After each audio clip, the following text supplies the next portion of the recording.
Morning. Magic morning. Magic morning. Okay, അപ്പോൾ എല്ലാവരുടെ presence ഇവിടെ തന്നെ ഉണ്ടായിരിക്കണം. സോ നമുക്ക് സെക്ഷനിലേക്ക് പോയാലോ? Magic morning. എല്ലാവരും ഓക്കെ ആണല്ലോ, റെഡി ആണല്ലോ? ഓക്കെ, അപ്പോൾ നമുക്കിന്ന് തേഴ്സ്ഡേ ആണ്. നോർമലി നമുക്ക് ബുക്ക് റിവ്യൂ അല്ലെങ്കിൽ ഓർ സ്റ്റോറി ഡേ ആണ്. സോ നമുക്കിന്ന് ബുക്ക് റിവ്യൂ ഡേ ആണ് വരുന്നത്. നമ്മുടെ ബി മാജിക് മെമ്പർ ആയിട്ടുള്ള നൗഫൽ സർ ആണെന്ന് നമ്മുടെ ബുക്ക് റിവ്യൂ സെഷനിൽ എടുക്കുന്നത്. സാറുടെ സജസ്റ്റ് ചെയ്തിട്ടുള്ള സാർ ബുക്ക് എന്ന് പറയുന്നത് the richest man in Babylon ആണ്.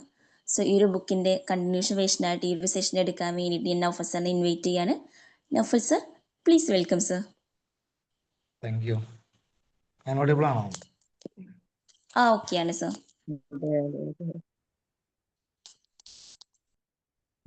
നമ്മൾ അതിന് മുമ്പ് എടുത്ത അതേ പുസ്തകം തന്നെയാണ് ദ റിച്ചസ്റ്റ് ബാബിലോൺ. അപ്പൊ അതിന്റെ അടുത്ത അധ്യായത്തിലേക്ക് എടുക്കുകയാണ്. ആദ്യത്തെ 2-3 കാര്യങ്ങളൊക്കെ നമ്മൾ പറഞ്ഞിരുന്നു. സേവ് ചെയ്യുന്ന കാര്യങ്ങൾ, അത് ഇൻവെസ്റ്റ് ചെയ്യുന്ന കാര്യങ്ങൾ, അതുപോലെ തന്നെ പഞ്ചനിയമങ്ങൾ, 7 പഞ്ചനിയമങ്ങളൊക്കെ പറഞ്ഞിരുന്നു. അപ്പോൾ ഇനി അടുത്തതായിട്ടുള്ള ചാപ്റ്റർ എന്ന് പറഞ്ഞാൽ ബാബിലോണിലെ ഹുണ്ടിക്കാരൻ എന്നാണ് ചാപ്റ്ററിന്റെ പേര്. അതായത് ഹുണ്ടിക്കാരൻ എന്ന് പറഞ്ഞാൽ പലിശക്കാരൻ. അപ്പോൾ അദ്ദേഹം നടത്തുന്ന ഒരു നല്ല ഒരു അധ്യായമാണിത്. പറയുകയാണെങ്കിൽ ഒരുപാട് കാര്യങ്ങൾ ചിന്തിക്കാനും പ്രവർത്തിക്കാനൊക്കെ പറ്റുന്ന, തിരിച്ചറിയണം എന്നുള്ളൂ. ഇതിലുള്ള ഓരോ കാര്യങ്ങളും നമുക്ക് തിരിച്ചറിയാൻ പറ്റി അത് നമ്മൾ ഇംപ്ലിമെന്റ് ചെയ്യുകയാണെങ്കിൽ നമുക്കൊരുപാട് പണം ഉണ്ടാക്കാനല്ല, കയ്യിലുള്ള പണം നഷ്ടപ്പെടാതിരിക്കാനൊക്കെ സഹായിക്കും. അത് ഇനി 500 രൂപയാണെങ്കിലും 1000 രൂപയാണെങ്കിലും 10,000 രൂപയാണെങ്കിലും എല്ലാം. അപ്പൊ ഇതിലേക്ക് എടുക്കുകയാണ്. ഇതിങ്ങനെ വായിച്ചിട്ട് പോവുക, അങ്ങനത്തെ ഒരു അധ്യായമായതുകൊണ്ട് സ്റ്റാർട്ട് ചെയ്യാണ്. 50 സ്വർണ്ണ നാണയങ്ങൾ. ഇതിനു മുമ്പ് ഒരിക്കലും ബാബിലോണിലെ കുന്തപ്പണിക്കാരൻ റോഡൻ ഇത്രയും സ്വർണ്ണ നാണയങ്ങൾ തന്റെ തുകൽ പണസഞ്ചിയിൽ കൊണ്ടു നടന്നിരുന്നില്ല. അയാൾ ആഹ്ലാദത്തോടെ തന്റെ ഉദാരമതിയായ രാജാവിന്റെ കൊട്ടാരത്തിൽ നിന്നും രാജവീതിയിലൂടെ വേഗത്തിൽ നടന്നു. ഓരോ കാൽവെപ്പിലും ആടിയ പണസഞ്ചികൾക്കുള്ളിൽ സ്വർണ്ണ നാണയങ്ങൾ സന്തോഷത്തോടെ കിലുങ്ങി. അയാൾ ഇതുവരെ കേട്ടതിൽ വെച്ച് ഏറ്റവും മധുരമായ സംഗീതം. 50 സ്വർണ്ണ നാണയങ്ങൾ, എല്ലാം അയാളുടേത്. തന്റെ സൗഭാഗ്യം അയാൾ തന്നെ വിശ്വസിക്കാൻ പ്രയാസമായിരുന്നു. ആ കിലുങ്ങിയ നാണയങ്ങളിലെ ശക്തി. തനിക്ക് ആവശ്യമുള്ളതെല്ലാം അവർക്ക് വാങ്ങാൻ കഴിയും. വലിയൊരു വീട്, സ്ഥലം, കന്നുകാലികൾ, ഒട്ടകങ്ങൾ, കുതിരകൾ, തേരുകൾ, അയാൾ ആഗ്രഹിക്കുന്ന എന്തും. അയാൾ ഇത് എങ്ങനെ പ്രയോജനപ്പെടുത്തണം? ഈ സായാഹ്നത്തിൽ അയാൾ തന്റെ സഹോദരിയുടെ വീട്ടിലേക്ക് തെരുവിലൂടെ തിരിഞ്ഞപ്പോൾ തനിക്കുള്ളതെല്ലാം മറ്റൊന്നിനെക്കുറിച്ചും അയാൾക്ക് ചിന്തിക്കാൻ കഴിഞ്ഞില്ല. അയാളുടെ ചിന്ത മുഴുവനും തിളക്കമുള്ളതും ഭാരമേറിയതുമായ ആ സ്വർണ്ണ നാണയങ്ങളെ കുറിച്ചായിരുന്നു. അവൻക്ക് സ്വന്തമായിട്ടുള്ള സ്വർണ്ണ നാണയങ്ങളെ കുറിച്ച്. അപ്പൊ ഇതിലൊരു കുന്തപ്പണിക്കാരന്റെ കയ്യിൽ കുറച്ച് സ്വർണ്ണ നാണയങ്ങളുണ്ട്. അപ്പൊ അത് കയ്യിൽ കിട്ടിയിട്ട് എന്ത് ചെയ്യണം എന്നറിയാതെ അയാൾ നടക്കുകയാണ്. അപ്പോൾ അതെങ്ങനെ കിട്ടിയെന്നുള്ളത് ഇതിൽ വിവരിക്കുന്നുണ്ട്. രാജാവ് കൊടുത്തതാണ് പാരിതോഷികമായിട്ട്. കുറച്ച് ദിവസങ്ങൾ കഴിഞ്ഞ് ഒരു സായാഹ്നത്തിൽ റോഡൻ സ്വർണ്ണ നാണയം ഹുണ്ടിക്കാരനും രത്നങ്ങളും സ്വർണങ്ങളും അപൂർവമായി തുണിത്തരങ്ങളും വ്യാപാരം നടത്തുന്നയാളുമായ മാത്തോണിന്റെ കടയിലേക്ക് പോയി. ഇടതും വലതും വളരെ കലാപരമായി പ്രദർശിപ്പിച്ചിരുന്ന വർണ്ണശലഭമായ സാധനങ്ങളിലേക്കൊന്നും കണ്ണോടിക്കാതെ അയാൾ പിൻഭാഗത്തെ താമസസ്ഥലേക്ക് നടന്നു. അവിടെ ഒരു കറുത്ത അടിമ വിളമ്പുന്ന ഭക്ഷണം പരവതാനിയിൽ ചാരി കിടന്നു കഴിക്കുന്ന മാന്യനായ മാത്തോണിനെ അയാൾ കണ്ടു. താങ്കളുടെ അഭിപ്രായം ആരായാൻ വന്നതാണ്. കാരണം എന്ത് ചെയ്യണമെന്ന് എനിക്കറിയില്ല. പാദങ്ങൾ അകറ്റി ഉണർവറ്റ രീതിയിൽ അദ്ദേഹം പറഞ്ഞു. മാത്തോണിന്റെ ഇടുങ്ങി വിളറിയ മുഖം സൗഹൃദപരമായ ഉപചാരവും ചിരിച്ചു. ഹുണ്ടിക്കാരന്റെ സഹായം തേടാൻ നീ എന്ത് വിവേകശൂന്യമാണ് ചെയ്തിരിക്കുന്നത്? പന്തയസ്ഥലത്ത് നീ നിർഭാഗ്യവാനായോ? അല്ലെങ്കിൽ എന്തെങ്കിലും അറിയാത്ത ബിസിനസ് ചെയ്ത് കൂട്ടിപ്പോയോ? വർഷങ്ങളായി എനിക്ക് നിന്നെ അറിയാം. ഒരിക്കൽ പോലും നിന്റെ കഷ്ടതകളിൽ നിന്നും നിന്നെ സഹായിക്കാൻ നീ എന്നെ തേടി വന്നിരുന്നില്ല. അപ്പോൾ അദ്ദേഹം പറയണം, അതൊന്നുമല്ല, എനിക്ക് വേണ്ടത് സ്വർണ്ണ നാണയങ്ങളല്ല. പകരം ഞാൻ ആഗ്രഹിക്കുന്നത് തങ്ങളുടെ ബുദ്ധിപരമായ ഉപദേശമാണ്. അപ്പോൾ അയാൾ പറയാം, എന്താണ് ഞാൻ കേൾക്കുന്നത്? എന്താ ഈ മനുഷ്യൻ പറയുന്നത്? ഒരു ഹുണ്ടിക്കാരന്റെ അടുത്ത് ആരും ഉപദേശത്തിന് വരാറില്ല. എൻ്റെ ചെവികൾ എന്നെ വഞ്ചിക്കുകയാവണം. അവ സത്യസന്ധമായി തന്നെയാണ് കേൾക്കുന്നത്. അങ്ങനെയോ? കുന്തപ്പണിക്കാരൻ റോഡൻ മറ്റെല്ലാവരെയും കൗശലം കാണിക്കുന്നല്ലോ. കാരണം മാത്തോണിന്റെ അടുത്ത് അയാൾ വന്നിരിക്കുന്നത് ഉപദേശത്തിനാണ്, സ്വർണ്ണ നാണയങ്ങൾക്കല്ല. സ്വയം മണ്ടത്തരങ്ങൾക്ക് പരിഹാരം തേടി സ്വർണ്ണ നാണയങ്ങൾക്കായി അനവധി ആളുകൾ എൻ്റെ അടുത്ത് വരുന്നു. പക്ഷെ അവർക്കാർക്കും എൻ്റെ ഉപദേശം വേണ്ട. എന്നാൽ ബുദ്ധിമുട്ട് വരുമ്പോൾ ആളുകൾ സമീപിക്കുന്ന ഹുണ്ടിക്കാരനല്ലാതെ ഉപദേശിക്കാൻ കൂടുതൽ പ്രാപ്തൻ മറ്റാരാണുള്ളത്? നീ എൻ്റെ കൂടെ ഭക്ഷണം കഴിക്കൂ. റോഡൻ, ഈ സായാഹ്നത്തിൽ നീ എൻ്റെ അതിഥിയാണ്. എൻ്റെ ഉപദേശത്തിന് വേണ്ടി വന്ന സുഹൃത്ത്. കുന്തപ്പണിക്കാരനായ റോഡനു വേണ്ടി ഒരു തുണി വിരിക്കൂ.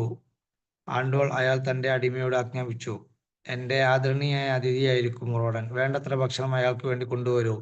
എൻ്റെ ഏറ്റവും വലിയ പാനപാത്രം അയാൾക്ക് വേണ്ടി എടുക്കുക. അയാൾ കുടിക്കാൻ സംതൃപ്തമാവുന്ന ഏറ്റവും മുന്തിയ വീഞ്ഞ് ശ്രദ്ധിച്ച് തിരഞ്ഞെടുക്കൂ. ഇനി എന്താണ് നിന്നെ വിഷമിക്കുന്നത് എന്ന് പറയൂ. രാജാവിൻ്റെ പാരിതോഷികം എന്താണ്? രാജാവിൻ്റെ പാരിതോഷികം തന്നെ വിഷമിപ്പിക്കുകയോ? എന്ത് തരം പാരിതോഷികമാണത്? അപ്പോൾ അതിലേക്ക് കടക്കുന്ന മുമ്പ് ഞാൻ വായിച്ചൊരു പുസ്തകം ഓർമ്മ വന്നത്, how to win friends and influence people എന്ന പുസ്തകം.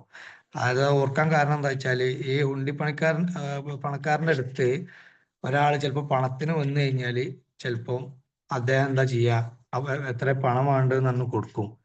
പക്ഷെ അദ്ദേഹത്തിന്റെ അടുത്തൊരു ഉപദേശത്തിനാണ് വന്നതെന്ന് പറഞ്ഞപ്പോൾ അയാൾ സ്വീകരിച്ച സൽക്കാരം കണ്ടില്ല. അടിമയോട് വീഞ്ഞ്, ഏറ്റവും മുന്തിയ വീഞ്ഞ്. അതുപോലെ തന്നെ നമ്മളും മറ്റുള്ള ആളുകളുടെ അടുത്തൊക്കെ ഇങ്ങനത്തെ രീതിയിലൊക്കെ പെരുമാറുക, അല്ലെങ്കിൽ നമുക്കറിയുന്ന കാര്യങ്ങളൊക്കെ ആണെങ്കിൽ മറ്റുള്ളവരോടൊക്കെ ചോദിച്ചാൽ അവർ എത്ര തിരക്ക് പിടിച്ച ആളുകളാണെങ്കിലും അതിന് സമയം കണ്ടെത്തി നമുക്ക് വളരെ ശ്രദ്ധയോടെ, വളരെ ആഹ്ലാദത്തോടെ മറ്റുള്ള കാര്യങ്ങൾ പങ്കുവെക്കുന്നുള്ളതിന് സൂചനയാണ്. അതും കൂടി ഓർമ്മപ്പെടുത്തുകയാണ് ഇതിനിടയിൽ. ഞാൻ രാജാവിന് സമർപ്പിച്ച രാജഭടന്മാരുടെ കുന്തങ്ങൾക്കുള്ള മുനയുടെ ഒരു പുതിയ മാതൃകയിൽ അദ്ദേഹം സന്തുഷ്ടനായിരുന്നു. അതിന്റെ പാരിതോഷികമായി എനിക്ക് 50 സ്വർണ്ണമാണ് തന്നു. അപ്പൊ അദ്ദേഹം ഒരു കുന്തപണിക്കാരനായതുകൊണ്ട് പുതിയ രീതിയിലുള്ള ഒരു കുന്തം നിർമ്മിച്ചു. അത് പട്ടാളക്കാർക്കൊക്കെ പറ്റി. അപ്പൊ അതിന്റെ പാരിതോഷികമായിട്ട് കിട്ടിയ സ്വർണ്ണ നാണയങ്ങൾ. സൂര്യൻ ആകാശത്തിലൂടെ സഞ്ചരിക്കുന്ന ഓരോ മണിക്കൂറിലും ആ സ്വർണ്ണ നാണയങ്ങൾ എന്നോടൊപ്പം പങ്കുവെക്കണമെന്ന് ആഗ്രഹിക്കുന്നവരുടെ യാചനയാണ്. അത് സ്വാഭാവികം. സ്വർണ്ണ നാണയങ്ങൾ ഉള്ളവരെക്കാൾ കൂടുതൽ ആളുകൾ അത് വേണമെന്ന് ആഗ്രഹിക്കുന്നു. ആരുടെയെങ്കിലും കയ്യിൽ അത് എളുപ്പത്തിൽ വന്നു ചേർന്നിട്ടുണ്ടെങ്കിൽ അവർ അത് പങ്കുവെച്ചേക്കുമെന്ന് അക്കൂട്ടർ ആഗ്രഹിക്കുന്നു. പറ്റില്ല എന്ന് നിനക്ക് പറയാൻ കഴിയുന്നില്ലേ? നിന്റെ മുഷ്ടി പോലെ ശക്തമല്ലേ നിന്റെ ഇച്ഛയും? അതിൽ നമുക്കറിയാം. ഇതിലിപ്പോ എന്താ ഈ വാക്ക് പറയുന്നത് വെച്ചാൽ, ലോട്ടറി ഒക്കെ അടിച്ചു കഴിഞ്ഞാൽ ആളുകൾക്ക് അറിയാം പിന്നെ എന്താണ് മറ്റുള്ള ആളുകൾ. അതുകൊണ്ടാണ് ലോട്ടറി അടിച്ച പല ആളുകളും അതൊന്നും പറയാതിരിക്കുന്നത്. അത് സഹായം ചോദിച്ചിട്ടും മറ്റുള്ള രീതിയിലും ഒക്കെ ആളുകളെ ബുദ്ധിമുട്ടിച്ചുകൊണ്ടിരിക്കുകയാണ്. അപ്പോൾ അങ്ങനത്തെ ഒരു അനുഭവം വന്ന കാര്യമാണ് അദ്ദേഹം ഉണ്ടിക്കാരനോട് പറഞ്ഞത്. എല്ലാവരും ഇതറിഞ്ഞ ആളുകളൊക്കെ പണം ചോദിക്കുന്നുണ്ടാവും. അപ്പം അങ്ങനത്തെ ഒരു ബുദ്ധിമുട്ട് പറഞ്ഞപ്പോൾ അദ്ദേഹം ചോദിക്കുകയാണ്, നിന്റെ മുഷ്ടി പോലെ ശക്തമല്ലേ നിന്റെ ഇച്ഛയെന്ന്. അപ്പം അത് കൊടുക്കാതിരിക്കാനുള്ള കാര്യങ്ങളൊക്കെ എനിക്കറിയില്ല, നിന്റെ ആവശ്യത്തിന് വേണ്ടി ഉപയോഗിക്കാൻ എനിക്കറിയില്ല എന്നാണ് ആ ചോദ്യം. പലരോടും എനിക്ക് പറ്റില്ല എന്ന് പറയാൻ കഴിയും. എന്നിരുന്നാലും ചിലപ്പോൾ അതെ എന്ന് പറയാൻ എളുപ്പമായിരിക്കും. അഗാധമായ സ്നേഹമുള്ള ഒരാളോട് പറയാതിരിക്കാൻ പറ്റില്ല. അതേപോലെ അദ്ദേഹത്തിന്റെ സഹോദരിയോട് അയാൾക്ക് പങ്കുവെക്കാൻ കഴിയില്ല എന്ന് പറയാൻ കഴിയുമോ? തീർച്ചയായും നിന്റെ സ്വന്തം സഹോദരി നിന്റെ പ്രതിഫലം നിനക്ക് നഷ്ടപ്പെടുത്തണമെന്ന് ആഗ്രഹിക്കുകയില്ല. പക്ഷെ ധനികനായ ഒരു വ്യാപാരിയായി കാണാൻ അവർ ആഗ്രഹിക്കുന്ന അവളുടെ ഭർത്താവ് അർമാന് വേണ്ടിയാണത്. അവനൊരു അവസരവും കിട്ടിയില്ലെന്ന് അവൾ കരുതുന്നു. ഈ സ്വർണം അയാൾക്ക് കടം കൊടുക്കാൻ അവൾ എന്നോട് യാചിക്കുന്നു. അങ്ങനെ ചെയ്താൽ അയാൾ ഒരു സമ്പന്നനായ വ്യാപാരിയായി കിട്ടുന്ന ലാഭത്തിൽ നിന്നും എനിക്ക് പണം തിരികെ നൽകാൻ കഴിയുമെന്ന് അവൾ പറയുന്നു. സുഹൃത്തെ, താങ്കൾ ചർച്ചയ്ക്ക് കൊണ്ടുവന്ന വിഷയം ഉചിതമാണ്, മാത്തോൻ പറഞ്ഞു. സ്വർണ്ണ നാണയങ്ങൾ അതിന്റെ ഉടമസ്ഥന് ഉത്തരവാദിത്വവും സഹമനുഷ്യനിൽ നിന്നും വേറിട്ടൊരു വ്യത്യസ്ത പദവിയും കൊണ്ടുവരുന്നു. അത് അവന് നഷ്ടപ്പെടുമോ എന്ന ഭയവും അവനിൽ നിന്നും കബളിക്കപ്പെടുമോ എന്ന ഉൾഭയവും അവനുണ്ടാവുന്നു. അത് ശക്തിബോധവും നന്മ ചെയ്യാനുള്ള കഴിവും കൊണ്ടുവരുന്നു. അതുപോലെ അവനെ ബുദ്ധിമുട്ടുകളിലേക്ക് ചാടിക്കുന്ന നല്ല ഉപദേശങ്ങൾ കൊണ്ടുവരുന്ന അവസരങ്ങളും അത് നൽകുന്നു. അപ്പോൾ കൂടുതൽ പണം വന്നു ചേർന്നാലുള്ള ഒരുപാട് കാര്യങ്ങൾ അതിൽ പറയുന്നത്. നമുക്ക് ഉള്ളിൽ ഭയം ഉണ്ടാകും, കബളിക്കപ്പെടുമോ എന്നുള്ളതും നഷ്ടപ്പെടുമോ എന്നുള്ളതും. അതുപോലെ തന്നെ ചാരിറ്റി ചെയ്യാനുള്ള നല്ല പിന്നെ ബുദ്ധി തരും. അതുപോലെ ബിസിനസ്സിലേക്ക് ഇറങ്ങാനുള്ളത്, അങ്ങനത്തെ കാര്യങ്ങളൊക്കെ വരും. നോർമലായിട്ട് അറിയുന്ന കാര്യങ്ങളാണ്. അങ്ങനെ അദ്ദേഹം ഇദ്ദേഹത്തിന് ഒരു കഥ പറഞ്ഞു കൊടുക്കുകയാണ്. ഒരു ലളിതമായ കഥയാണ് അതിവിടെ പറയാം. അതിൽ നിന്നുള്ള ഒരു വളരെ പോയിന്റ് ആയിട്ടുള്ള ഒരു കണ്ടന്റാണ് അതിൽ നിന്നും കിട്ടുക. മൃഗങ്ങളുടെ ഭാഷ അറിയുന്ന നീനവയിലെ ഒരു കർഷകനെ കുറിച്ച് നീ എപ്പോഴെങ്കിലും കേട്ടിട്ടുണ്ടോ? ഉണ്ടാവില്ല. കാരണം വെങ്കലം വാർക്കുന്ന ആലക്ക് അടുത്ത് വെച്ച് പറയാൻ പറ്റുന്ന തരം കഥയല്ല അത്. ഞാൻ നിന്നോടത് പറയാം. കാരണം കടം വാങ്ങുന്നതും കൊടുക്കുന്നതും ഒരാളുടെ കയ്യിൽ നിന്നും മറ്റൊരാളുടെ കൈകളിലേക്ക് സ്വർണ്ണനാണയങ്ങൾ കൈമാറുന്നത് പോലെ ലളിതമല്ല. മൃഗങ്ങൾ തമ്മിൽ പറയുന്നത് എന്താണെന്ന് മനസ്സിലാക്കിയ ഈ കർഷകൻ അവരുടെ വാക്കുകൾ കേൾക്കാൻ മാത്രമായി ഓരോ സായാഹ്നത്തിലും തന്റെ കളമുറ്റത്ത് സമയം ചെലവഴിക്കും. ഒരിക്കൽ ഒരു കാള കഴുതയോട് തന്റെ വിധിയുടെ കാഠിന്യത്തെക്കുറിച്ച് വിലപിക്കുന്നത് കേട്ടു. രാവിലെ മുതൽ രാത്രി വരെ ഞാൻ കലപ്പ വലിക്കുന്ന കഠിന ജോലി ചെയ്യുന്നു. എത്ര ഉഷ്ണമായ ദിവസമായാലും എൻ്റെ കാലുകൾ എത്ര ക്ഷീണിച്ചാലും കലിപ്പയുടെ നുകത്തിന്റെ ഉരസൽ എൻ്റെ കഴുത്തിൽ എത്രമാത്രം വെടിപ്പിടിപ്പിച്ചാലും ഞാൻ പണിയെടുക്കുക തന്നെ വേണം. പക്ഷെ നീയാണെങ്കിൽ സാവകാശം ജോലി ചെയ്യുന്ന ഒരു ജീവി. വർണ്ണാഭമായ കരിമ്പഴത്തിൽ പൊതിഞ്ഞു വെച്ചിരിക്കുന്ന നിനക്കാണെങ്കിൽ നമ്മുടെ യജമാനൻ അദ്ദേഹം ഇഷ്ടപ്പെടുന്ന ഇടങ്ങളിൽ വഹിച്ചു കൊണ്ടുപോകുക എന്നല്ലാതെ വേറെ ഒന്നുമില്ല. യജമാനൻ എവിടെ പോകാനില്ലെങ്കിൽ നീ വെറുതെ വിശ്രമിക്കുകയും ദിവസം മുഴുവൻ പച്ചപ്പുല്ല് തിന്നുകയും ചെയ്യുന്നു. ക്രൂരമായ പിൻകാലുകൾ ഉണ്ടായിട്ട് പോലും കൈത അന്തസ്സുള്ള സഹവാസിയാണ്. കാളയോട് കൈത അനുകമ്പയോടെ പറഞ്ഞു, എൻ്റെ പ്രിയ ചങ്ങാതി, നീ കഠിനാധ്വാനം ചെയ്യുന്നുണ്ട്. നിന്റെ ബുദ്ധിമുട്ടുകളെ ശമിപ്പിക്കാൻ ഞാൻ നിന്നെ സഹായിക്കാം. അതിനാൽ വിശ്രമിക്കാനുള്ള ഒരു ദിവസം എങ്ങനെ നിനക്ക് ഉണ്ടാക്കാമെന്ന് ഞാൻ പറഞ്ഞു തരാം. രാവിലെ തന്നെ കലപ്പക്കടുത്ത് കൊണ്ടുപോകാൻ അടിമ വരുമ്പോൾ തറയിൽ നിന്ന് കിടന്ന് കുറെ മുക്കറയിടുക. നിനക്ക് അസുഖമാണെന്ന് പണിയെടുക്കാൻ കഴിയില്ലെന്നും അടിമ പറഞ്ഞുകൊള്ളും. അങ്ങനെ കഴുതയുടെ ഉപദേശം കാള പാലിച്ചു. പിറ്റേ ദിവസം തിരിച്ചുപോയ അടിമ കർഷകനോട് കാളക്ക് സുഖമില്ലെന്നും കലപ്പ വലിക്കാൻ കഴിയില്ലെന്നും പറഞ്ഞു. അങ്ങനെയാണെങ്കിൽ കഴുതയെ കലപ്പയിൽ കെട്ടുക, ഉഴുതുന്നത് നിർത്തരുത്. തന്റെ സുഹൃത്തിനെ സഹായിക്കുക എന്ന് മാത്രം ഉദ്ദേശിച്ച കൈത ആ ദിവസം മുഴുവൻ കാലോടെ പണി ചെയ്യാൻ നിർബന്ധിക്കപ്പെട്ടു. രാത്രിയിൽ കലപ്പയിൽ നിന്നും മോചനായപ്പോൾ കൈതയോട് ഹൃദയത്തിൽ നിരസയായിരുന്നു. കാലുകൾ തളർന്നു. മുഖത്തിന്റെ ഉരസൽ കൊണ്ട് കഴുതയുടെ കഴുത്ത് നീറുകയുണ്ടായിരുന്നു. കേൾക്കാൻ വേണ്ടി കർഷകൻ കളപ്പുരമുറ്റത്ത് തങ്ങി നിന്നു. ആദ്യം കാള സംസാരിക്കാൻ തുടങ്ങി. നീ നിന്റെ നല്ല സുഹൃത്താണ്. നിന്റെ ബുദ്ധിപൂർവമായ ഉപദേശം കേട്ടതുകൊണ്ട് എനിക്ക് ഒരു വിശ്രമ ദിവസം ആസ്വദിക്കാൻ പറ്റി. സുഹൃത്തിനെ സഹായിക്കാൻ പുറപ്പെട്ട് അവന്റെ ജോലി അവനു വേണ്ടി സ്വയം ചെയ്യേണ്ടി വരുന്ന ഒരു ശുദ്ധഹൃദയനായ ആളെ പോലെയാണ് ഞാൻ, കൈത തിരിച്ചു പറഞ്ഞു. ഇനി മുതൽ നീ നിന്റെ കലപ്പ വഹിക്കുകയാണ് നല്ലത്. കാരണം ഇനി നീ സുഖമില്ലാതെ കിടക്കുകയാണെങ്കിൽ കശാപ്പുകാരനെ വിളിച്ചു വരുത്താൻ യജമാനൻ അടിമയോട് പറയുന്നത് ഞാൻ കേട്ടു. ഞാനും ആഗ്രഹിക്കുന്ന അത് തന്നെയാണ്. കാരണം നീ ഇപ്പോൾ മടിയനാണ്. അതിനുശേഷം അവർ പരസ്പരം സംസാരിച്ചിട്ടില്ല. അവരുടെ സൗഹൃദം ഇതോടെ അവസാനിച്ചു. റോഡൻ, തനിക്ക് ഇതിന്റെ ഗുണപാഠം എന്താണെന്ന് പറയാമോ? ഇതൊരു നല്ല കഥയാണ്, റോഡൻ പ്രതികരിച്ചു. പക്ഷേ ഇതിലെ ഗുണപാഠം എനിക്ക് കാണാൻ കഴിയുന്നില്ല. നിനക്കത് കാണാൻ പറ്റുമെന്ന് ഞാൻ കരുതിയിട്ടുമില്ല. അപ്പൊ ഇതാണ് കഥ. എല്ലാവരും കേട്ടോ? കേൾക്കുന്നുണ്ടല്ലേ? അപ്പൊ ഈ കഥയിൽ നിന്നും നിങ്ങൾക്ക് ഓരോരുത്തർക്കും എന്തെങ്കിലും മനസ്സിലായതെന്ന് പറയാൻ പറ്റുമോ? മനുസാറിന് ഈ കഥയിൽ നിന്ന് എന്താ മനസ്സിലായെന്ന് പറയാമോ? മറ്റുള്ളവർക്ക് മനസ്സിലായതും അവരും പറയണം.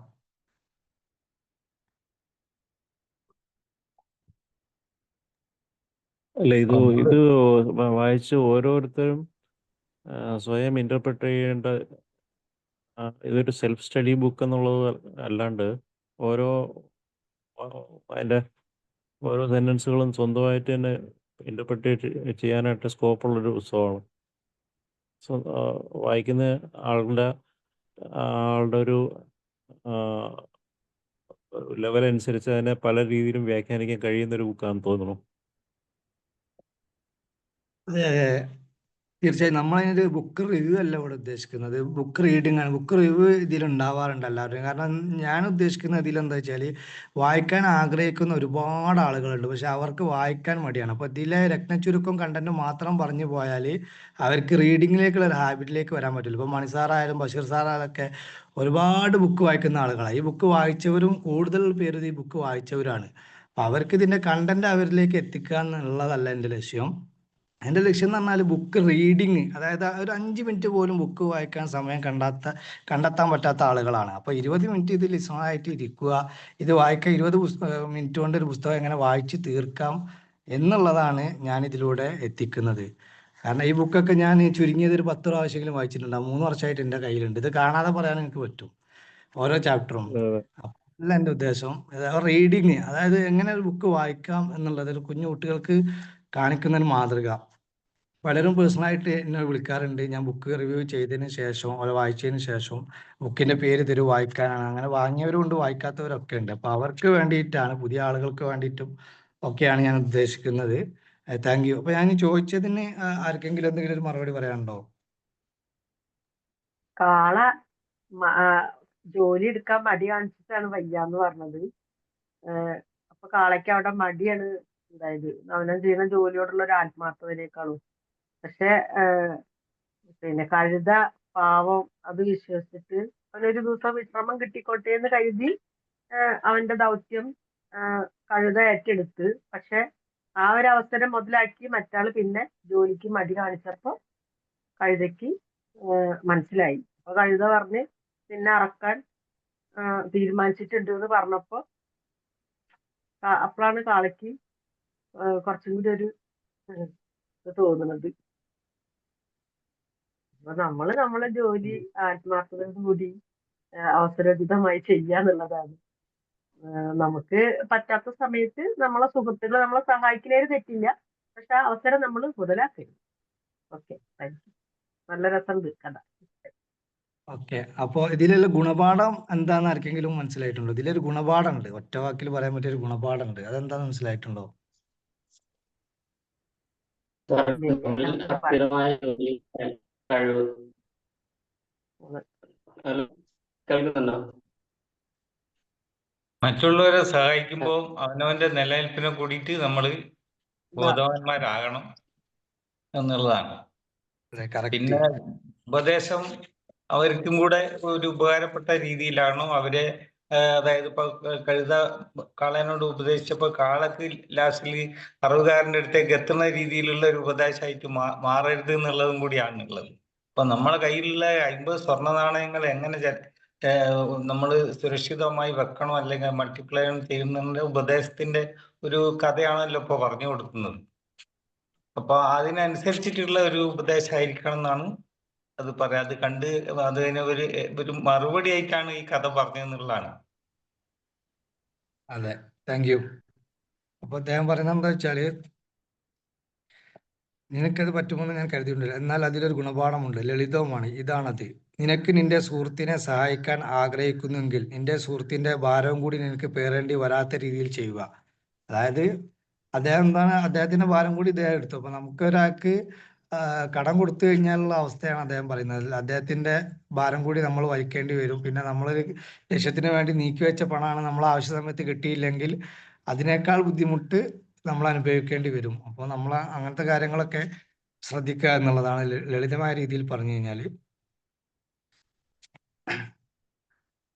അതിനെക്കുറിച്ച് ഞാൻ ചിന്തിച്ചില്ല. ഇതൊരു നല്ല ഗുണപാഠമാണ്. എൻ്റെ സഹോദരിയുടെ ഭർത്താവിന്റെ ഭാരങ്ങൾ ഏറ്റെടുക്കാൻ ഞാൻ താല്പര്യപ്പെടുന്നില്ല. പക്ഷേ പറയൂ, താങ്കൾ പലർക്കും കടം കൊടുക്കുന്നു.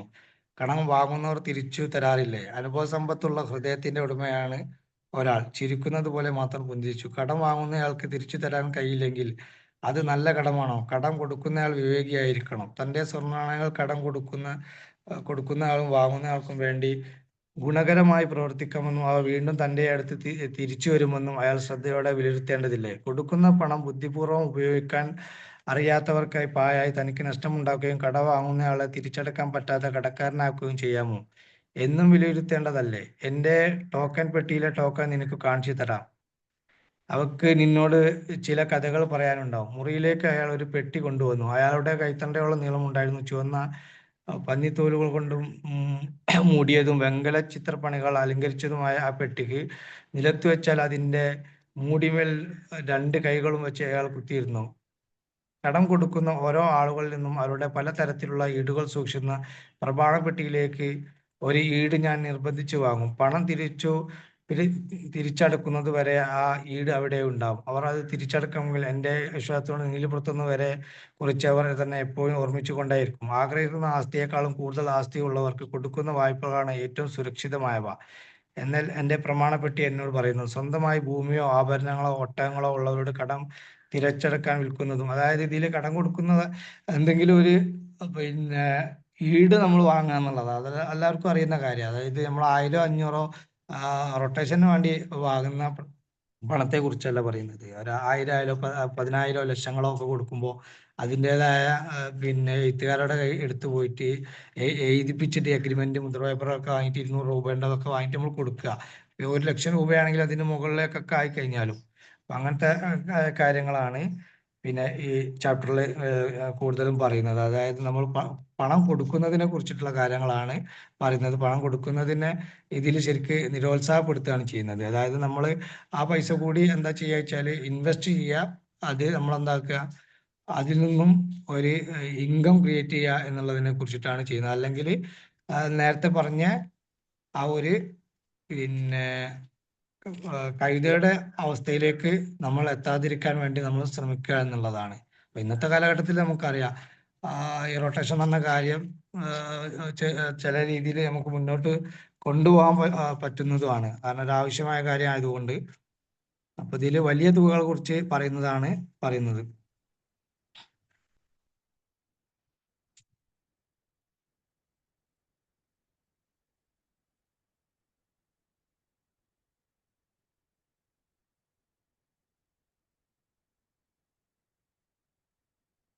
അദ്ദേഹം പറഞ്ഞത് എന്താ വെച്ചാല്, ഒരു കുന്തപ്പണിക്കാരനായി എത്ര വർഷമായി നീ കഠിനാധ്വാനം ചെയ്യുന്നു? തികച്ചും 3 വർഷങ്ങൾ. രാജാവിന്റെ പാരിതോഷികമല്ലാതെ നീ എന്തു സമ്പാദിച്ചിട്ട്? 3 സ്വർണ്ണ നാണയങ്ങൾ. നീ കഠിനാധ്വാനം ചെയ്യുന്ന ഓരോ വർഷവും ഒരു സ്വർണ്ണ നാണയം മിച്ചം പിടിക്കാനായി നല്ല കാര്യം നീ തന്നെ നിഷേധിക്കുന്നു. താങ്കൾ പറയുന്നത് ശരിയാണ്. അങ്ങനെ സ്വയം നിഷേധിച്ചുകൊണ്ട് 50 കൊല്ലം കൊണ്ട് നിനക്ക് 50 സ്വർണ്ണ നാണയം മിച്ചം വെക്കാൻ കഴിഞ്ഞേക്കാം. ഒരു ജീവിതകാലത്തെ സമ്പാദ്യമായി തീരുന്നതാണത്. 50 വർഷങ്ങൾ വെങ്കലം ഉരുക്കുന്ന മൂശയിൽ കഠിനാധ്വാനം ചെയ്ത് നീ സമ്പാദിച്ച 50 സ്വർണ്ണ നാണയങ്ങൾ അവരുടെ ഭർത്താവിന്റെ വ്യാപാരത്തിനായിട്ടുള്ള പരീക്ഷണത്തിന് വേണ്ടി കൊടുത്ത് അപകടപ്പെടാതിരിക്കുന്ന നിന്റെ സഹോദരി ആഗ്രഹിക്കുന്നു നീ കരുതുന്നുണ്ടോ? അപ്പൊ അദ്ദേഹം പറഞ്ഞത്, ഈ 50 സ്വർണ്ണ നാണയങ്ങൾ അദ്ദേഹത്തിന് കിട്ടിയത് പാരിതോഷികമായിട്ട് ഒറ്റയടിക്ക് കിട്ടിയത്. അപ്പം ഇത്രയും വർഷം കൊണ്ട് ഉണ്ടാക്കിയിട്ട് നിനക്ക് എത്ര സ്വർണ്ണ നാണയം ഉണ്ടാക്കിയെന്ന് അദ്ദേഹത്തിനോട് ചോദിച്ചു. അപ്പൊ 3 സ്വർണ്ണ നാണയമാണ് അദ്ദേഹം ആകെ ഉണ്ടാക്കിയിട്ടുള്ളത്. അപ്പൊ അദ്ദേഹം ഓരോ സ്വർണ്ണ നാണയം വെച്ചിട്ട് തന്നെ ഒരു വർഷത്തിൽ എടുത്തു വെച്ചിരുന്നെങ്കിൽ ഇപ്പൊ 50 സ്വർണ്ണ നാണയങ്ങൾ ഉണ്ടാകുമായിരുന്നു എന്നുള്ള ഒരു ഉപദേശം കൊടുത്തത് കൊണ്ട് മറ്റൊരു കാര്യം പറയുന്നത് എന്താ വെച്ചാല്, ഇത് നീ അങ്ങനെ തന്നെ ഉണ്ടാക്കിയ പണമാണെന്ന് മനസ്സിലാക്കിക്കൊണ്ട് നീ പ്രവർത്തിക്കുക എന്നാ. അതായത് നമുക്കിപ്പോ ഒരു 5 ലക്ഷമോ 10 ലക്ഷമോ ചിലപ്പോൾ ഒരു പക്ഷേ ഒരു ഭൂസ്വത്ത് നമുക്ക് വീതം വെച്ചിരിക്കുമ്പോൾ ചിലപ്പോൾ നമ്മളെ പിന്നെ കുടുംബസ്വത്തൊക്കെ കിട്ടും. അപ്പൊ അതൊരു വെറുതെ കിട്ടിയ ഒരു പണമല്ല. അത് നമ്മൾ 10 വർഷം കൊണ്ടോ അല്ലെ 25 വർഷം കൊണ്ടോ അധ്വാനിച്ച് ഉണ്ടാക്കിയതാണ് എന്ന സങ്കല്പത്തോടു കൂടി നമ്മൾ എന്താക്കുക, അത് ചെലവാക്കുക എന്നുള്ളതാണ്.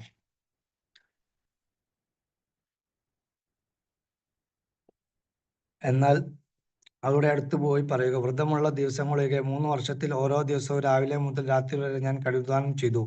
ഞാൻ അതിനായി ആഗ്രഹിച്ച പലതും എനിക്ക് നിഷേധിച്ചു. ഓരോ വർഷവും കഠിനാധ്വാനവും ആത്മനിഷേധവും കൊണ്ട് എനിക്ക് കാണിക്കാനുണ്ടായിരുന്നത് ഒരു സ്വർണ്ണ നാണയമാണ്. നീ എനിക്ക് പ്രിയപ്പെട്ട സഹോദരിയാണ്. വലിയ അഭിവൃദ്ധി ഉണ്ടാകുന്ന വ്യാപാരത്തിൽ നിന്റെ ഭർത്താവ് ഏർപ്പെടട്ടെ എന്ന് ഞാൻ ആഗ്രഹിക്കുന്നു. വിവേകപൂർവമാണെന്നും സാധ്യമാണെന്നും എൻ്റെ സുഹൃത്ത് മാത്തോണിനും പറയാൻ കഴിയുന്ന ഒരു പദ്ധതി നിന്റെ ഭർത്താവ് എനിക്ക് നൽകുകയാണെങ്കിൽ ഞാൻ അവന് എൻ്റെ ഒരു വർഷത്തെ മിച്ചം സന്തോഷത്തോടെ കൊടുക്കാം. തനിക്ക് വിജയിക്കാൻ കഴിയുമെന്ന് തെളിയിക്കാനുള്ള ഒരു അവസരവുമാണിത്.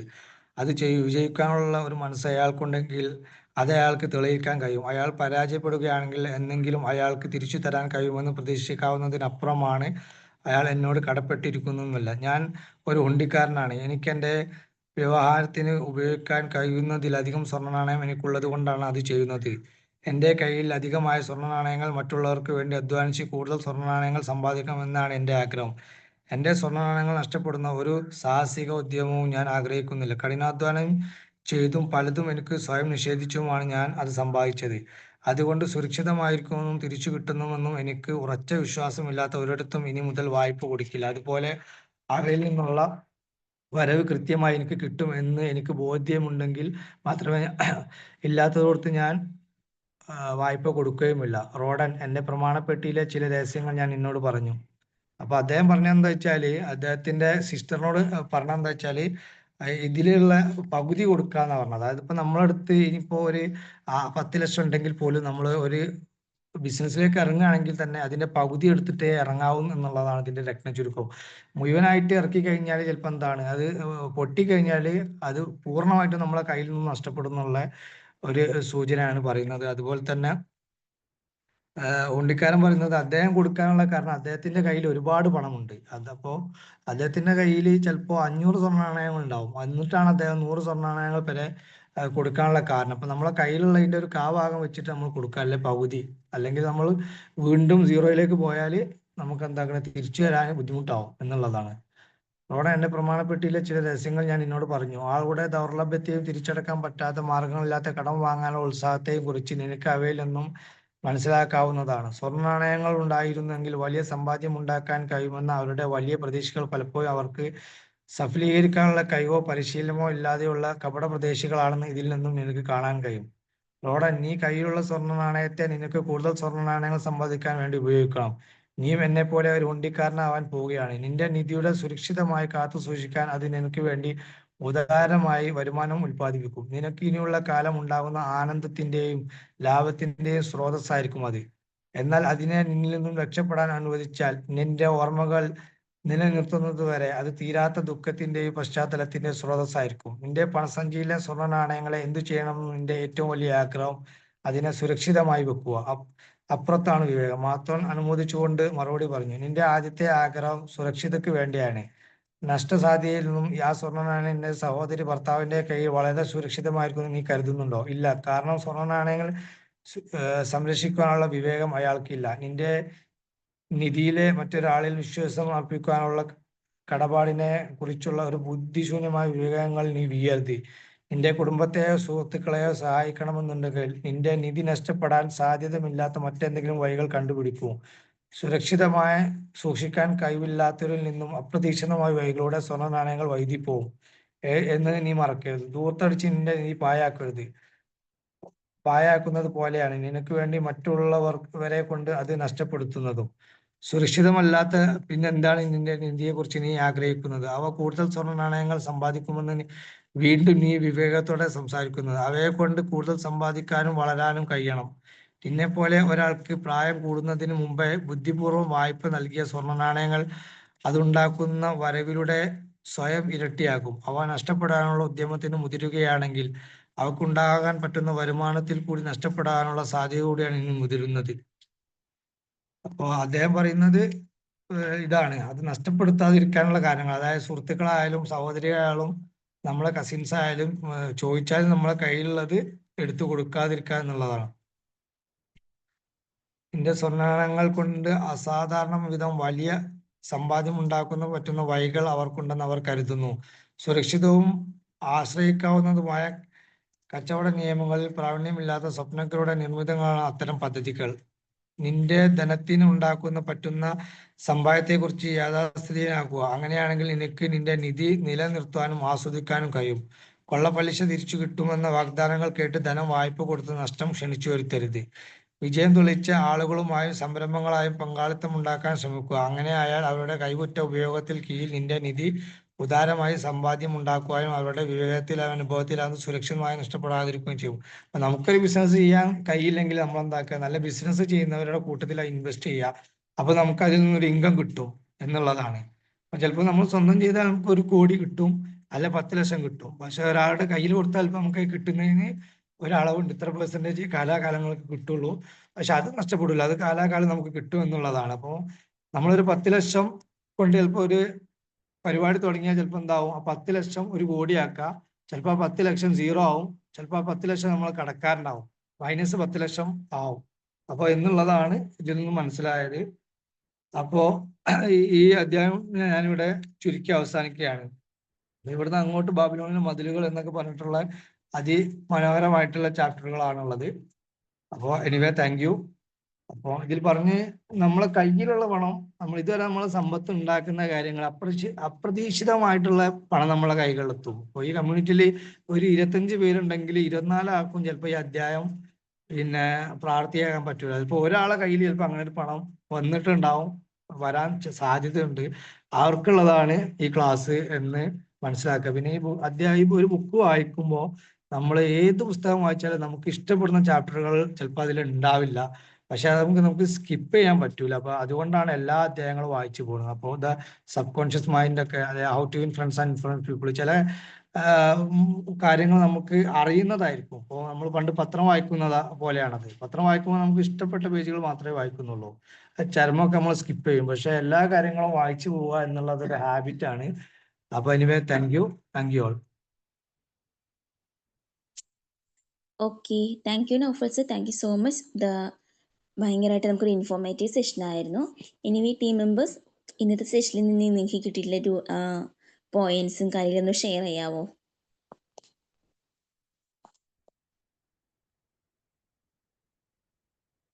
ആരാ ഫസ്റ്റ് സംസാരിക്കുന്നേ? ഹലോ, ആ, മാജിക് നൗഫൽ സർ കേൾക്കുന്നില്ലേ? ഹലോ, കേൾക്കാം സർ. വളരെ നന്നായിരുന്നു ക്ലാസ്. വളരെ ഡീപ്പായിട്ട് മനസ്സിലാക്കാൻ പറ്റി. നമ്മുടെ കയ്യിലുള്ള പണത്തെ എങ്ങനെ സൂക്ഷിക്കണം എന്നുള്ളതിനെ കുറിച്ചും നമ്മൾ വന്നു ചേരുന്ന വ്യതിചലനങ്ങളെ കുറിച്ചും നന്നായി മനസ്സിലാക്കാൻ കഴിഞ്ഞു. Thank you very much. Okay sir, thank you so much. Then next hi Naufal sir, സൂപ്പറായി. ഈ ഒരു ബുക്ക് വായിക്കുന്നവരോട് എന്താ അറിയോ, സത്യം പറഞ്ഞ നൗഫൽ സാർ ആദ്യം പറഞ്ഞ സംഭവം തന്നെ ഞാൻ എടുത്ത് പറയുന്നു. കുറെ ആൾക്കാർക്ക് ബുക്ക് വായിച്ച എപ്പോഴും മടിയുണ്ടാവും. അപ്പൊ നമ്മള് ഒരു 20 മിനിറ്റ് നമ്മള് കേൾക്കാൻ തയ്യാറായാൽ മതി. അപ്പൊ നമുക്ക് ഒരുപാട് കാര്യങ്ങൾ മനസ്സിലാക്കാൻ പറ്റും. ഇന്നത്തെ ക്ലാസ്സിൽ നിന്ന് നമുക്ക് ഒരുപാട് കാര്യങ്ങൾ മനസ്സിലായിട്ടുണ്ടായിരിക്കും. എനിക്ക് കയറുമ്പോ 31 പേരുണ്ടായിരുന്നു, ഇപ്പൊ അത് 23 പേരായി മാറി. അപ്പൊ താല്പര്യമില്ലാത്ത ആൾക്കാർ അതിന് ലെഫ്റ്റ് അടിച്ച് പോവുകയാണ്. ഓക്കെ, എന്തായാലും നല്ലൊരു ഇതായിട്ടുണ്ട്. Okay, thank you Naufal sir, thank you all, thank you. Okay, thank you Sindhu ma'am. Then next. Hey, good morning. നന്നായിരുന്നു. നല്ല നമുക്ക് മനസ്സിൽ ക്ലാരിറ്റിയോടെ സാറ് പറഞ്ഞു തന്നു. അതിൽ പറഞ്ഞ പോലെ തന്നെ തെറ്റായ വഴിയിൽ നമ്മൾ ആരെ സഹായിച്ചിട്ടുണ്ടോ അത് തിരിച്ച് നമുക്ക് തന്നെ പണിയായിട്ട് വന്നിട്ടുണ്ടാവും. ആരെ സഹായിക്കുമ്പോൾ അത് സത്യസന്ധതയോടെയും അതേപോലെ തന്നെ നമുക്ക് തിരിച്ചൊരു പണി കിട്ടാത്ത രീതിയിലും സഹായിക്കാൻ മാക്സിമം എല്ലാവരും ശ്രമിക്കുക. ഉത്തരവാദിത്വം ഒഴിവാക്കിയിട്ട് ആരെങ്കിലും അതിന് അല്ലെങ്കിൽ അവരുടെ ജോലി അല്ലെങ്കിൽ ഉത്തരവാദിത്വം ഒഴിവാക്കുന്നത് കാണുമ്പോൾ അതിനെ പ്രോത്സാഹിപ്പിക്കാതെ, അല്ലെ ഇതിൽ തന്നെ പറഞ്ഞില്ലേ, കാള തന്റെ ജോലി ഒഴിവാക്കാൻ ശ്രമിച്ചു, കഴുത അതിൽ പങ്കാളിയാവുകയാണ് ചെയ്തത്. അപ്പൊ പങ്കാളിയായപ്പോ കഴുത അതിനുവേണ്ടി സഹായിച്ചപ്പോ കഴുതക്ക് തന്നെ പണി കിട്ടി.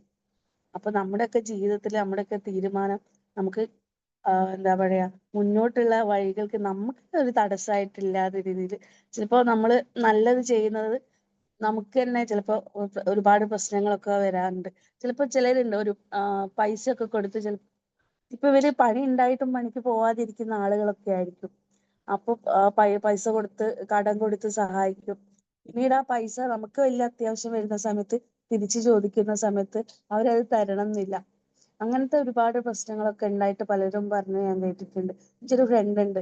അപ്പൊ അവള് വേറൊരു ഫ്രണ്ടിന്, അവൾക്ക് ജോലി ഉണ്ട്, പക്ഷെ എന്നും ലേറ്റ് ആവും രാവിലെ ജോലിക്ക് പോവാ. അങ്ങനെ പോവാതിരുന്ന് അവളെ കമ്പനിയിൽ നിന്ന് ഒഴിവാക്കി. അങ്ങനെ അവൾക്ക് ജോലി നഷ്ടപ്പെട്ടു. പക്ഷെ ഇവളോട് പൈസ കടം ചോദിച്ച സമയത്ത് ഇവള് പൈസ കടം കൊടുത്ത സമയത്ത് ഇവക്കൊരു അത്യാവശ്യം വന്ന സമയത്ത് അത് തിരിച്ചു ചോദിച്ചപ്പോ തിരിച്ചു കൊടുക്കാൻ അവൾക്ക് പറ്റിയില്ല. ഇവള് കൊടുക്കാൻ ശ്രമിച്ചതുമില്ല.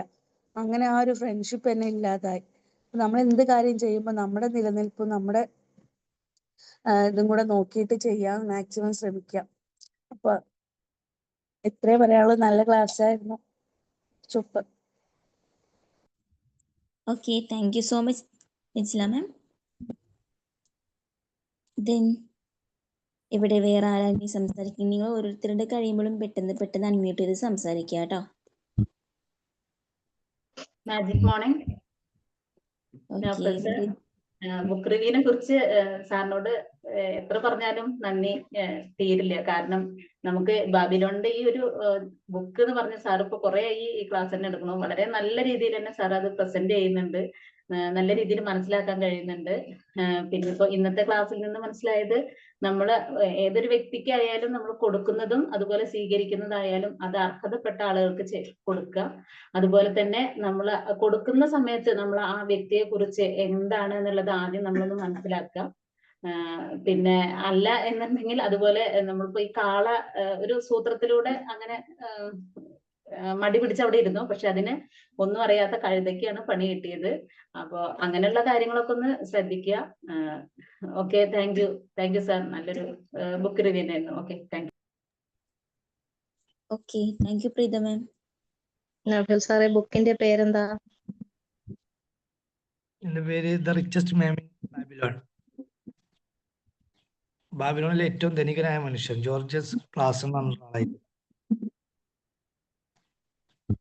ജീവിതത്തിൽ നമ്മൾ ഒരിക്കലെങ്കിലും വായിച്ചിരിക്കേണ്ട ബുക്ക്, ഒരിക്കലും നല്ല ഇടയ്ക്കിടെ വായിക്കേണ്ട ഒരു ബുക്കാണ്. നമ്മൾ പണത്തിന് ഉപയോഗിക്കുന്ന അൺലിമിറ്റഡ് ഒക്കെ ആയിട്ട് ഇങ്ങനെ ഉപയോഗിക്കുന്ന ആളുകൾ ഇതൊക്കെ വായിച്ചാൽ എന്നും പൈസ ഒരു 10 രൂപയെങ്കിലും നമ്മൾ നിക്ഷേപിക്കും എവിടെയെങ്കിലും ഒന്ന്. ഓക്കെ, നെക്സ്റ്റ് ഇനി ആരാ സംസാരിക്കുന്നേ? നിങ്ങൾ അൺമ്യൂട്ട് ചെയ്തോളൂ, അല്ലെങ്കിൽ ഹാൻഡ് റൈസ് ചെയ്യാം കേട്ടോ. Magic morning. നൗഫൽ സാർ കേൾക്കുന്നില്ലേ? ആ, സർ വളരെ നല്ല അവതരണം തന്നെ, ലളിതമായ രീതിയിൽ ചില ബുദ്ധിപരമായ ഉപദേശം ഉണ്ടല്ലോ, അത് നമുക്കിപ്പോ ലഭിച്ച പോലെയാണല്ലോ. അപ്പൊ എങ്ങനെ നമ്മളെ കയ്യിലുള്ള പണം അത് പെട്ടെന്ന് ഒരു വിൻ പ്രോഫിറ്റ് കിട്ടിയ പോലെ അല്ലെ, പെട്ടെന്ന് അതൊരു നമുക്കൊരു ഒരു ഒരു സംഖ്യ പെട്ടെന്ന് കിട്ടുകയാണെങ്കിൽ അത് നമ്മൾ എങ്ങനെ ഉപയോഗിക്കണം എന്നുള്ളതും കൂടി പറഞ്ഞു തന്നുണ്ട്. അത് നമ്മൾ ഒരു 25 കൊല്ലം പ്രവർത്തിച്ചാലേ കിട്ടുന്ന ഒരു സംഖ്യയായിട്ട് അതിനെ കണ്ടിട്ട് ആ രീതിയിൽ നമ്മൾ അതിനെ ബുദ്ധിപരമായിട്ട് തന്നെ ചെലവാക്കണം എന്നുള്ളതാണ്. അപ്പൊ എവിടെ ഇൻവെസ്റ്റ് ചെയ്യണം, എങ്ങനെ മറ്റുള്ളൊരു വിവേകിയായിട്ടുള്ള ആൾക്കാർക്ക് കൊടുക്കണം, അതിൽ നിന്ന് എന്തെങ്കിലും മെച്ചപ്പെട്ട് ഉണ്ടാക്കാൻ പറ്റിയ രീതിയിലുള്ള ആൾക്കാർക്ക് നമ്മൾ കടം കൊടുക്കണം എന്നുള്ളതാണ്. അല്ലെങ്കിൽ ഷെയറിന്, അല്ലെങ്കിൽ നമുക്ക് ഇതിനെ പറ്റിയിട്ട് ബിസിനസ് ചെയ്യുന്ന ആൾക്കാരിൽ നമ്മൾ പങ്കാളിയായിട്ട്, അതായത് കുറച്ച് വരുമാനം കുറഞ്ഞാലും തിരക്കില്ല, നമ്മളെ പണം നഷ്ടപ്പെടാതെയും നമ്മളെ മൈനസ് ആകാതെയും സൂക്ഷിക്കാൻ പറ്റും എന്നുള്ള ഒരു ഇതും കൂടിയുണ്ട്. അപ്പോൾ ഇത്തരം സംഗതികൾ വളരെ നല്ല കഥകളിലൂടെ കളേണ്ടതായാലും ശരി, അളിയന് കടം കൊടുക്കുന്ന സന്ദർഭമായാലും ശരി, നമ്മൾ പകുതി എങ്കിലും നമ്മളെ കയ്യിൽ വെക്കാം, അല്ലെ ഒരു ലിമിറ്റ് വെച്ചിട്ട് കൊടുക്കുക എന്നുള്ള, മുഴുവൻ കൊടുക്കാതെ പകുതി അല്ലെങ്കിൽ അതിന്റെ കാൽഭാഗം എന്താണെന്ന് വെച്ചാൽ നമ്മളെ അവർക്ക് സഹായിക്കാൻ പറ്റുന്ന രീതിയിൽ കൊടുക്കുക. അത് തിരിച്ച് വന്നിട്ടില്ലെങ്കിലും നമ്മൾ മുഴുവൻ നഷ്ടപ്പെടാതെ സേഫായി നിൽക്കാൻ പറ്റും. ശരിയായ ഒരു നല്ല ബിസിനസ് പാഠങ്ങളാണ് ഇന്ന് നമുക്ക് കിട്ടിയത്. ഇന്നിപ്പം വായ്പേന്റെ ഒരു ഇതായാലും ശരി, പണയം നമ്മൾ സ്വീകരിച്ചിട്ടാണ് നമ്മൾ കൊടുക്കുക എന്നുള്ളതും കൂടി നൗഫൽ സാർ പറഞ്ഞിട്ടുണ്ട്. അപ്പം നമ്മൾ ഇത് മറ്റുള്ള ബിസിനസ്സിലും നമുക്കത് പ്രാവർത്തികമാക്കാൻ പറ്റും എന്നുള്ളതാണ്. ഇതിപ്പോ ഒരു ഉണ്ടിക്കാരന്റെ കഥയാണെന്നുണ്ടെങ്കിലും അത് മറ്റുള്ള എന്ത് ബിസിനസ്സോ അല്ലെങ്കിൽ നമ്മുടെ റിലേഷൻ ആയാലും ശരി, നമ്മളത് പ്രാവർത്തികമാക്കുമ്പോൾ നമ്മൾ ഈ കഥകളും അതൊക്കെ കൂടി ഭംഗിയായിട്ട് നമ്മളെ ഓർമ്മയിൽ നിൽക്കുന്ന മാതിരിയുള്ള ഒരു പ്രസന്റേഷൻ ആണ് ഇന്ന് ഉണ്ടായത്. Thank you very much. Okay, thank you Mani sir.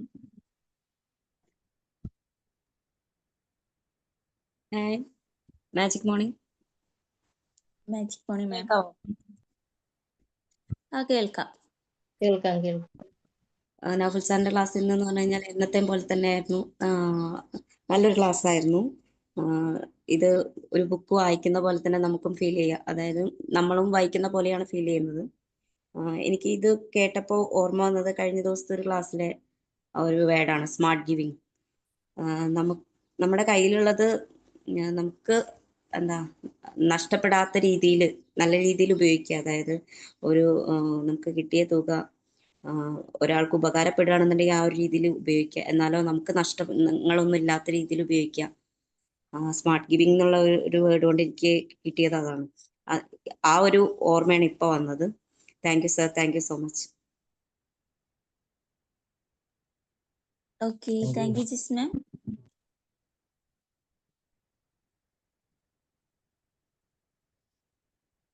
ഇതിലെന്താ പറയുക, നമ്മൾ ലോട്ടറി ഒക്കെ അടിച്ചു കഴിഞ്ഞാൽ, ഞാൻ സത്യം പറയട്ടെ, ബി മാജിക്കിലുള്ള ഒരാൾക്ക് ലോട്ടറി അടിച്ചു കഴിഞ്ഞാൽ ഒരു 25 ലക്ഷം 50 ലക്ഷം കിട്ടിയാല് ഒരിക്കലും നഷ്ടപ്പെടൂല. കാരണം നമ്മൾ ലോട്ടറി അടിച്ചവരെ മാത്രമേ നമ്മൾ കേട്ടിട്ടുള്ളൂ. പിന്നെ അവരുടെ എന്താ അവസ്ഥ നമുക്കറിയാം. എവിടേക്കും അവർ എത്തിപ്പെട്ടില്ല, നഷ്ടപ്പെട്ടു. കാരണം ഒന്നുമില്ല, ബി മാജിക് അല്ലെ ബുക്ക് വായിക്കുന്നവര്, നല്ല രീതിയിൽ ബുക്ക് വായിക്കുന്നവര് അല്ലെ ബിസിനസ്മാൻമാര്, ഇവരെ കയ്യിൽ നിന്നൊന്നും എത്ര പണം വെറുതെ കിട്ടിയാലും പോവില്ല. ബാക്കിയുള്ള ആളുകൾക്ക് ഉപയോഗിക്കാൻ അറിയില്ല എന്നുള്ളതാണ്. അപ്പൊ അതേപോലെ നേരത്തെ മാം പറഞ്ഞ പോലെ, നജില മാം പറഞ്ഞോട് ബന്ധപ്പെട്ട് ഞാൻ പറയാം, 2014 ഞാൻ അന്ന് ബാച്ചിലർ ആയിരുന്ന സമയത്ത് കല്യാണത്തിന് വേണ്ടി സ്വരുക്കൂട്ടിയ പണം ഉണ്ടായിരുന്നു. പക്ഷെ നമ്മളെ ഒരു അറിവ് എനിക്ക് അന്ന് കിട്ടിയൊരു അറിവാ, പിന്നെ നമ്മളെ കയ്യിൽ എത്ര പണം ഉണ്ടായാലും അത് മറ്റുള്ള ആളുകൾ അറിയരുത് എന്നുള്ളത്. അന്ന് എൻ്റെ കയ്യിൽ പണം ഉള്ളത് കുറച്ച് ആളുകൾക്ക് അറിയാം. അന്ന് ആ സമയത്ത് ഞാൻ ഗൾഫിലായിരുന്ന സമയത്ത്, സൗദി അറേബ്യയിലായിരുന്ന സമയത്ത് 1 ലക്ഷം രൂപ ഒരാൾ എന്നോട് ചോദിച്ചു. അപ്പൊ ഞാൻ എൻ്റെ കയ്യിൽ ഏതായാലും വെറുതെ ഇരിക്കല്ല, എനിക്ക് 2015 മതി, അന്നൊക്കെയാണ് കല്യാണം ഫിക്സ് ചെയ്തത്. ഞാൻ ആ 1 ലക്ഷം രൂപ കൊടുത്തു. അല്ല ആ സമയത്ത് ഏതായാലും ആ സമയത്ത് ചോദിച്ചാൽ മതിയല്ലോ വെച്ച് ഞാൻ അവസാന ഘട്ടത്തിലാണ് ചോദിച്ചത്. അതുവരെ അദ്ദേഹത്തിന്റെ കാര്യങ്ങൾ നടന്നോട്ടെ, ഏതായാലും എന്റെ കയ്യിൽ എടുക്കല്ല എന്ന് കരുതി കൊടുത്തതാ. പിന്നെ കല്യാണത്തിന്റെ സമയത്ത് ഞാൻ അത്രയും ചോദിച്ച് ബുദ്ധിമുട്ട് പോയി ഒക്കെ ചെയ്തതിന് ശേഷം 50,000 രൂപ കിട്ടി. ഇപ്പൊ എത്ര കൊല്ലായി? 9 വർഷം അങ്ങനെ. 2014 ആയില്ലേ, 2014 2025 ആയില്ലേ, 50,000 രൂപ ഇപ്പോഴും കിട്ടിയിട്ടില്ല. അത് ഞാൻ ഒഴിവാക്കിയതാ ഇത്രയും വർഷമായിട്ട്. ബന്ധം ഒഴിവാക്കാനും പറ്റില്ല, അത്രയും അടുത്ത സുഹൃത്തല്ല, അത്രയും അടുത്ത ബന്ധത്തിൽപ്പെട്ട ആളാണ്. അപ്പൊ നമ്മൾ അതാണ് പറയുന്നത്. അപ്പൊ അദ്ദേഹമൊക്കെ നല്ല ബിസിനസ് ഒക്കെ ചെയ്തിരുന്ന ആളാണ്. ഒരു നിമിഷത്തിൽ പൊട്ടിപ്പോയി. അപ്പം ആ സമയത്താണ് എന്നോട് ചോദിച്ചത്. എനിക്കറിയില്ലാത്ത ഒരു കാര്യം ആയതുകൊണ്ട് ഞാൻ കൊടുത്തു. അപ്പൊ അതിനുശേഷം എൻ്റെ ജീവിതത്തിൽ ഏറ്റവും വലിയൊരു പാടായിരുന്നു അത്. അപ്പോൾ അങ്ങനത്തുള്ള കാര്യങ്ങളൊക്കെ ശ്രദ്ധിക്കുക. ഒരാൾക്ക് തിരിച്ചു തരാൻ പറ്റാത്ത ആളുകൾക്ക് നമ്മൾ കൊടുത്തു കഴിഞ്ഞാൽ, പറ്റാവുന്ന ഒരുപാട് ആളുകളുണ്ട്, അവർക്കൊക്കെ ഞാൻ ഇപ്പോഴും കൊടുക്കാറുണ്ട് ചെറിയ സംഖ്യ. പക്ഷെ കൊടുക്കാൻ പറ്റാത്ത ആളുകൾക്ക് നമ്മൾ കൊടുത്തു കഴിഞ്ഞാൽ ഇങ്ങനത്തെ ഒരു വലിയ വിഷയമാണ്. ഭീമമായ തുക. എന്നൊക്കെ അപേക്ഷിച്ച അന്നത്തെ സമയത്ത് അത്രയും കുറഞ്ഞൊരു സാലറിയിൽ നിന്നാണ് ഞാൻ അത്രയും വലിയ തുക ഉണ്ടാക്കിയത് എന്നുള്ളതാണ്. അപ്പൊ അദ്ദേഹത്തിന് എന്നെ കാണുമ്പോൾ തന്നെ കുറ്റബോധമാണ്. എവിടെയെങ്കിലുമൊക്കെ കണ്ടാൽ ഫംഗ്ഷനിലൊക്കെ ഞങ്ങൾ ഒരുമിച്ച് കൂടുമ്പോഴൊക്കെ അദ്ദേഹം മാറി നിൽക്കുകയാണ് ചെയ്യല്. അപ്പോൾ അങ്ങനത്തെ ഒക്കെ ഒരു കാര്യങ്ങൾ ശ്രദ്ധിക്കുക. Anyway thank you. സമയം ആയിട്ടുണ്ട്. Thank you all. Okay, thank you Naufal sir. Thank you so much for the wonderful section. അപ്പോൾ നമുക്ക് വൈൻഡ് അപ്പ് ചെയ്താലോ? ഓക്കെ, അപ്പോൾ ഇനി എന്തെങ്കിലും ഡിസ്കസ് ചെയ്യാനോ എന്തെങ്കിലും അഭിപ്രായങ്ങൾ ഷെയർ ചെയ്യാനോ ഉണ്ടെങ്കിൽ നമ്മൾ ഗ്രൂപ്പ് ത്രൂ അറിയിക്കാവുന്നതാണ്. ഓക്കെ, അപ്പോൾ thank you. Thank you, Navafal sir. Thank you all. Thank you, Nasir Thank you. sir. Thank you all. Thank you.